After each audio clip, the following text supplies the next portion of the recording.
Topic biochemical evidence. इसके बाद next करेंगे हम बायोजियोग्राफिकल एविडेंस। तो सबसे पहले स्टार्ट करते हैं बायोकेमिकल एविडेंस होता क्या है। तो केमिकली बेस्ड पर यानी मॉलिक्यूलर बेस्ड पर जब हम एविडेंस की बात करते हैं कि there should be any evidence जो कि हमारे इवोल्यूशन को प्रूव कर सके, तो उसके लिए हम जो स्टडी करते हैं वो होता है बायोकेमिकल एविडेंस। ठीक, तो बायोकेमिकल एविडेंस बहुत सारे ऐसे एविडेंस हैं जो कि शो करते हैं कि that there should be a growth in individuals और मैच्योरिटी आई होगी इंडिविजुअल्स में, और एक जनरेशन से दूसरे जनरेशन और over a long period of time में ये एक बहुत बड़ा चेंज में देखने को मिला। ठीक, तो ये होता है बायोकेमिकल एविडेंस। जैसे कि बात करते हैं कि एक सडन से छोटा सा एग्जांपल लेते हैं।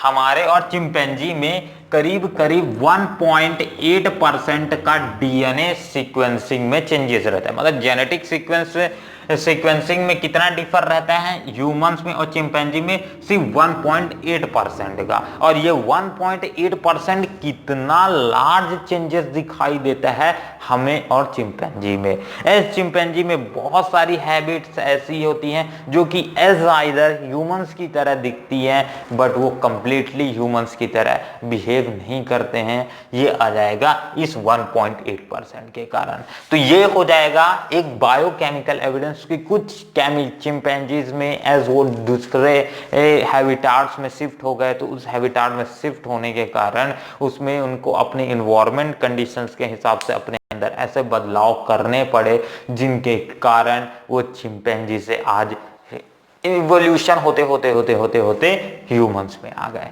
तो ये था बायोकेमिकल एविडेंस। अभी जस्ट एक और एग्जांपल लेते हैं इसी से रिलेटेड जस्ट।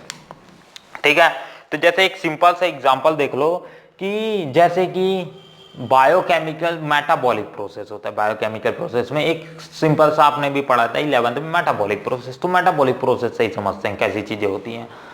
तो मेटाबॉलिक प्रोसेस में क्या होता है, मेटाबॉलिक प्रोसेस एक ऐसा प्रोसेस है जिसमें हम कोई भी चीज को खाते हैं, उस चीज को खाने के कारण हमारे बॉडी में मेटाबॉलिक प्रोसेस होता है। मेटाबॉलिक प्रोसेस वो प्रोसेस होता है जिसमें वो डाइजेस्ट होता है और डाइजेस्ट होने के बाद एनर्जी जनरेट होती है हमारी बॉडी में थ्रू ऑक्सीडेशन प्रोसेस। जैसे हम सांस लेते हैं, ऑक्सीजन की प्रेजेंस से वो पार्टिकल्स एनर्जी ब्रेक डाउन होती है और in the form of ATP के फॉर्म में वो हमारी बॉडीज में रिलीज होती है, मसल्स और सेल्स में तक पहुंचती है। अब यही एटीपी एनर्जी फर्दर हमारी बॉडी में बॉडी यूटिलाइज करती है और यूटिलाइज करने के बाद हमें एनर्जेटिक फील होता है अंदर से।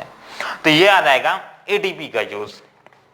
तो एटीपी जो मेटाबॉलिक प्रोसेस होता है वो बहुत सारे इंडिविजुअल्स में हमें सेम टू सेम देखने को मिलता है। बहुत सारे इंडिविजुअल्स हैं जिसमें ऑक्सीडेशन होता है। पहले वो कोई भी चीज को खाएंगे, खाने के बाद उनमें मेटाबॉलिक प्रोसेस होगा, मेटाबॉलिक प्रोसेस के दौरान ऑक्सीडेशन के दौरान एटीपी जनरेट हो गया और वही एटीपी को वो एनर्जी की तरह एज अ फ्यूल, बॉडी की फ्यूल को तरह उसको यूटिलाइज करेंगे और अपने वर्क को परफॉर्म करेंगे। तो मेटाबॉलिक प्रोसेस एक स्ट्रॉन्ग एविडेंस प्रोवाइड करता है इवोल्यूशन के लिए कि दैट इसमें भी ऐसा एक ये शो करता है कि दैट सारे इंडिविजुअल्स में मेटाबॉलिक प्रोसेस सेम है। तो that there should be evidence है, एक टाइप का एविडेंस है। हाँ भाई, पहले भी इंसान ऐसे रहे होंगे जो आज इंसान ऐसे डेवलप हो गए हैं। ठीक, तो ये आ जाएगा बायोकेमिकल एविडेंस जो कि एक स्ट्रॉन्ग एविडेंस प्रोवाइड करते हैं डिफरेंट इंडिविजुअल्स के हिसाब से देखोगे तो। ठीक है, चलो बात करते हैं आगे। अब नेक्स्ट आता है बायोजियोग्राफिकल एविडेंस। बायोजियोग्राफिकल एविडेंस क्या होता है? सबसे पहले तो आपको यही बात से एक चीज समझ आ गई होगी, जियोग्राफिकल। तो जियोग्राफी से समझ सकते हो सिंपल से। जियोग्राफी क्या होता है? एक लैंड एरिया, एक सर्टेन डिस्टेंस और सर्टेन एरिया। ठीक, उसे क्या बोले जाएंगे? जियोग्राफी बोला जाएगा। चलो ठीक है, तो बायोजियोग्राफिकल एविडेंस क्या है? तो एक जब हम किसी भी एक सर्टेन एरिया या फिर सर्टेन स्टेट या फिर सर्टेन बल्क कंट्री या कॉन्टिनेंट के रिस्पेक्ट में कोई चीज को बात करते हैं, बायोलॉजिकली चीजों के बारे में बात करते हैं, ऑर्गेनिज्म या एनिमल्स के बारे में बात करते हैं, तो उसे बोला जाता है बायोजियोग्राफिकल। और ये हमारे इवोल्यूशन के लिए एक एविडेंस है, इसलिए हम इसे बायोजियोग्राफिकल एविडेंस बोलते हैं। ठीक, तो बायोजियोग्राफिकल एविडेंस में डिफरेंट तीन इंपॉर्टेंट चीजें आती है। एक तो एडेप्टिव रेडिएशन, ठीक है, दूसरा कन्वर्जेंट इवोल्यूशन और आखिरी में पैरेलल इवोल्यूशन। तो यही आ जाएगा अपने इस कोर्स का 3 टॉपिक्स, और जिसके बाद हम ये कोर्स कंप्लीट कर देंगे, टॉपिक कंप्लीट कर देंगे, नेक्स्ट टॉपिक स्टार्ट करेंगे। सबसे पहले समझते हैं जो बायो जियोग्राफिकल एविडेंस में अपना एडाप्टिव रेडिएशन क्या होता है। वीडियो तो क्लियर है ना? Just let me check. Yes, it's nice bro, let me do something to go make it more bro. चलो तो स्टार्ट करते हैं अपना adaptive radiation. What is adaptive radiation? तो एडाप्टिव रेडिएशन यानी होता है कि डिफरेंट कंडीशंस में आ जाने के बाद जो उनके अंदर एडप्शन होता है किसी भी ऑर्गेनिजम्स के अंदर, उसे बोला जाता है एडाप्टिव रेडिएशन। रेडिएशन मतलब होता है गेन करना, ठीक है, रेडिएट करना या फिर सिंपल समझ सकते हो स्प्रेड करना। स्प्रेड रेडिएशन का मतलब होता है स्प्रेड करना, ठीक है, या फिर इसी को रेडिएट करना भी बोला जाता है। तो रेडिएट भी आप समझ सकते हो। चलो, तो एडाप्टिव रेडिएशन मतलब डिफरेंट एटमॉस्फेयर्स में डिफरेंट कंडीशंस में कैसे ऑर्गेनिजम्स ने अपने आप में चेंजेस लाए कि दैट ये भी एक एविडेंस बन गया हमारे लिए एज अ बायोजियोग्राफिकल एविडेंस के अंदर। तो चलिए बात करते हैं एडाप्टिव रेडिएशंस में। जैसे हम एक एग्जांपल लेते हैं तो ज्यादा चीजें क्लियर हो जाएगी। किसका एग्जांपल लेके बात करता हूं? Darwin finches. आपको स्क्रीन पे दिख रहा होगा 3-4 ठो फिंचेस के, यानी पंछियों के, ठीक। तो डार्विन एक टाइप के बोल सकते हैं इंसान ही थे, एक साइंटिस्ट थे जिन्होंने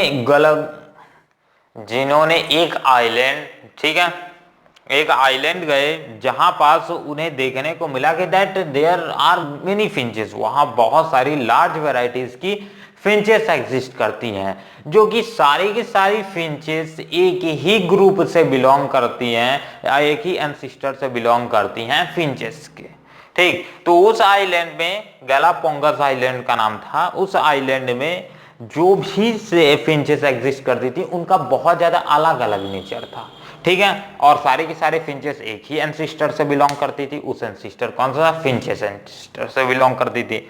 तो उसी आइलैंड में उन्हें देखने को मिला कि कुछ पार्ट में कुछ डिफरेंट टाइप्स की फिंचेस रहती हैं और कुछ पार्ट में डिफरेंट टाइप्स की फिंचेस रहती हैं। तब उनका दिमाग सटका और उन्होंने ये अपना नया थ्योरी दे दिया, डार्विन फिंचेस थ्योरी, ठीक है, डार्विन फिंचेस का एक स्टडी। अब ये स्टडी के हिसाब से उनका क्या था प्रोसेस?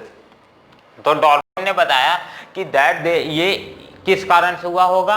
ये जियोग्राफिकल एडप्शन के कारण हुआ होगा, या फिर इसी को हम एडाप्टिव रेडिएशन बोलते हैं, इसके कारण हुआ होगा। अब यहाँ उनसे पूछा गया भाई कि हाँ ठीक है आपने ऐसा बोला, अच्छा ऐसा है, चलो ठीक है। तो इसका एक चीज बताओ कि ऐसा कैसे हुआ होगा, ठीक। एक ही फिंचेस के बहुत सारी वेराइटीज कैसे बनी होगी? तो उन्होंने बोला कि दैट डिफरेंट एबिलिटी के कारण, डिफरेंट स्प्रेड के कारण, डिफरेंट रिक्वायरमेंट के कारण फिंचेस में ऐसा बर्ताव आया होगा, ऐसी डेवलपमेंट आई होगी, ऐसी एडप्शन आई होगी। वो फिंचेस डिफरेंट प्लेसेस से बिलोंग करती थी और वहां फूड की अवेलेबिलिटी डिफरेंट थी। कुछ फूड की एबिलिटी जिनके लिए एज वेजिटेरियन थी, तो सारे के सारे वेजिटेरियन फिंचेस बनी, ठीक है। शुरू में सारी फिंचेस कौन सी? वेजिटेरियन फिंचेस थी। अब जैसे ही खाने की कमी पड़ने लगी तो कुछ कन्वर्ट हो गई अपनी एटमॉस्फेयर के हिसाब से वेजिटेरियन से किसमें? भैया खाने पीने वाले में, ठीक है, क्या बोलते हैं उसे, नॉन वेजिटेरियन, ठीक है, नॉन वेजिटेरियन में कवर हो गई। तो ये हो जाएगा डार्विन फिंचेस की कहानी। तो ये डिफरेंट सिचुएशंस के कारण वो एक दूसरे के साथ अलग अलग हो गई, और एक कंडीशन से अलग होने के बाद फर्दर उन्होंने नए एडप्शंस किया। किसी की चोंच बड़ी हो गई, एज उसे ज्यादा दूर तक का, मतलब ज्यादा बड़े खाने को ज्यादा हार्ड खाना पड़ता था, ठीक है। किसी की चोंच छोटी रही क्योंकि उसे एज अ उड़ के चीजों को, कीड़ों को खाना रहता था। तो ये सारी डिफरेंट उनमें चेंजेस आए, और वो अपने बर्ताव में भी डिफरेंट टाइप्स के चेंजेस ऑकर की, और ये आ जाएगा डार्विन फिंचेस के अंदर, ठीक। चलो, तो नेक्स्ट आता है, इसी में एक और है एडाप्टिव रेडिएशंस में, मार्सुपियल्स ऑफ ऑस्ट्रेलिया, ठीक है। तो ये एक टाइप के क्या होते हैं? ऐसे एनिमल्स होते हैं जिनमें पाउच लाइक स्ट्रक्चर, ऐसे टाइप के एनिमल्स होते हैं जिसमें पाउच लाइक का स्ट्रक्चर प्रेजेंट रहता है। ठीक, सामने में एक थैला, पाउच लाइक स्ट्रक्चर मतलब थैला टाइप का। तो यहाँ जो ऑस्ट्रेलिया में ये सारे के सारे मोन्सपाल्स कहाँ से पाए जाते हैं, ऐसे टाइप्स के एनिमल्स ऑस्ट्रेलिया में पाए जाते थे। अब ये भी एक टाइप का अडेप्टिव रेडिएशन, क्योंकि ये different different as food requirement की कमी होने के कारण एज वो डिफरेंट डिफरेंट एटमॉस्फेयर्स में स्प्रेड हो गए। अब स्प्रेड होने के बाद, रेडिएट होने के बाद उन्होंने डिफरेंट डिफरेंट रिक्वायरमेंट के जरूरी पड़ने पर अपने अंदर डिफरेंट डिफरेंट बदलाव लाए। तो ये आ जाएगा एडाप्टिव रेडिएशंस के अंदर इनके लिए भी। नेक्स्ट बात करते हैं कन्वर्जेंट इवोल्यूशन। कन्वर्जेंट इवोल्यूशन क्या होता है? आपने डाइवर्जेंट इवोल्यूशन पढ़ा था इससे पहले, उससे पहले कन्वर्जेंट, फिर मैंने कन्वर्जेंट भी बताया था। ठीक है, कन्वर्जेंट इवोल्यूशन ऐसा इवोल्यूशन होता है जहां बहुत सारे इवोल्यूशन, डिफरेंट डिफरेंट टाइप्स के इवोल्यूशन एक साथ जाके एट अ पॉइंट पे मिल जाए। मतलब एक इधर साइड से कोई डिफरेंट टाइप्स का ऑर्गेनिज्म है, इधर से कोई डिफरेंट टाइप का ऑर्गेनिज्म है, इधर डिफरेंट टाइप का, इधर डिफरेंट टाइप, और आके ये एक जगह पे मीट हो गए। ऐसे टाइप के इवोल्यूशन को हम क्या बोलते हैं? Convergent evolution. तो कन्वर्जेंट इवोल्यूशन के एक थ्योरी देखते हैं जो कि काफी मजेदार है। देखो कैसे, जैसे कि हम बात करते हैं कि एक सिंपल सा एग्जांपल लेके बात करते हैं, ज्यादा हार्ड नहीं करेंगे, कॉम्प्लिकेशन। ठीक, आप किसको ले लो? बटरफ्लाई को ले लो। इंसेक्ट्स में बटरफ्लाई ले लो, बर्ड्स में किसको ले लो? बर्ड्स में ले लो, बर्ड्स को ही ले लो, बर्ड्स में बर्ड्स को ले लो। ठीक है, इसके बाद एनिमल्स वाले में बैट्स ले लो। तो ये सारे के सारे कुछ लिमिटेशंस वाले को ले लो। अब ये डिफरेंट डिफरेंट स्पीसीज से बिलोंग करती हैं और डिफरेंट डिफरेंट हैबिटाट से बिलोंग करते हैं। ठीक है, डिफरेंट डिफरेंट एरिया से भी हो सकता है बिलोंग करते हो। फिर भी इन सभी में एक चीज कॉमन है जो इन्हें कन्वर्जेंट इवोल्यूशन के में पीरियड में या फिर इस कैटेगरी में रखती है, दैट उन सभी के पास पंख है जिससे वो उड़ते हैं। ठीक है, एज बर्ड के हिसाब, बर्ड को अपने अंदर जरूरी आया कि दैट उसने अपने लिम्स को, अपने हाथों को किसमें कवर कर दिया? विंग्स में कवर कर दिया। ठीक है, इंसेक्ट्स को भी जरूरी पड़ा, जैसे बटरफ्लाई में मैंने बात किया, तो बटरफ्लाई को भी जरूरी था उड़ने के लिए एक जगह से दूसरी जगह, एज वो बहुत छोटी है और वो डिफरेंट डिफरेंट पेड़ों में नहीं चढ़ सकती, उसने अपने आप में एडप्शन चालू कर दिया होगा और अपने एडप्शन धीरे धीरे अपने में वर्तमान लाते गई, परिवर्तन लाते गई, और परिवर्तन ही जीवन का आधार है। और उसने अपने लिए विंग तैयार कर लिया। ऐसा 1-2 साल में नहीं, 1-2 साल में नहीं, कई 100 साल, 200 साल, 300 साल में ऐसा हुआ होगा भाई, बहुत साल लगते हैं। अब मैं एग्जैक्टली नहीं बता सकता क्योंकि मुझे खुद ही नहीं पता है ठीक इस बारे में कितना साल लगा है। चलो, तो यह आएगा कन्वर्जेंट इवोल्यूशन। कन्वर्जेंट इवोल्यूशन कैसा इवोल्यूशन होता है? जहां बहुत सारे डिफरेंट डिफरेंट स्पीसीज के इस कैरेक्टर सेम टू सेम में होते हो, या फिर एक सर्टेन एरिया में रहने के कारण उनमें सेम सा बदलाव आया हो, उसे बोला जाता है कन्वर्जेंट इवोल्यूशन। तो ये भी एक टाइप का एविडेंस प्रोवाइड करता है हमारे इवोल्यूशन के लिए। ठीक, अब नेक्स्ट आखिरी बात करते हैं पैरेलल इवोल्यूशन क्या होता है। पैरेलल इवोल्यूशन ऐसा टाइप का इवोल्यूशन होता है, अब नाम से ही पता चल रहा है पैरेलल है, पैरेलल ही पैरेलल जाएगा, एक ऊपर जाएगा एक नीचे जाएगा, पैरेलल जाएगा। ठीक है, मान लेते हैं पैरेलल इसी तरह से समझ लेते हैं, इसको कोई दिक्कत नहीं है। ठीक है, जैसा मैंने लिखा उसी तरह से, ये एक लाइन बनाए, दूसरा एक लाइन बनाए। अब इसको दूसरे लाइन पैरेलल इवोल्यूशन कोई नहीं, 2 लाइन से समझ लो। पैरेलल इवोल्यूशन कैसा टाइप का इवोल्यूशन? एक ऐसा इवोल्यूशन है जिसमें 2 ऑर्गेनिजम्स एज वो जो सेम स्पीसीज से बिलोंग करते हो, उन्होंने अपने अंदर अपने हैबिटाट को बदल देने के बावजूद भी कुछ कैरेक्टर्स को सिमिलर रखा है। तो वैसे टाइप्स के हम क्या बोलेंगे? वैसे टाइप के इवोल्यूशन या फिर वैसे टाइप के चेंजेस को हम पैरेलल इवोल्यूशन के अंदर रखेंगे। जैसे कि आपको एक छोटा सा एग्जांपल देता हूं, ठीक है, जो कि हमारे पास जैसे कि यही, जैसे मैंने यहाँ पास लिखा है मार्सुपाल्स ऑफ ऑस्ट्रेलिया, इन्हीं का एग्जांपल ले लेते हैं। तो ये जो एकदम सेम टू सेम है, एक प्लेसेंटल्स मैमल्स जो प्रेजेंट रहते हैं ऑस्ट्रेलिया में पाए जाते हैं डिफरेंट हैबिटाट्स के, वो मैमल्स, और जनरली ये जो हमारे पास म्युनिसिपल्स के एनिमल्स हैं, ये दोनों एक ही कैटेगरी से, एक ही एनिमल्स की कैटेगरी से दोनों ही बिलोंग करते हैं।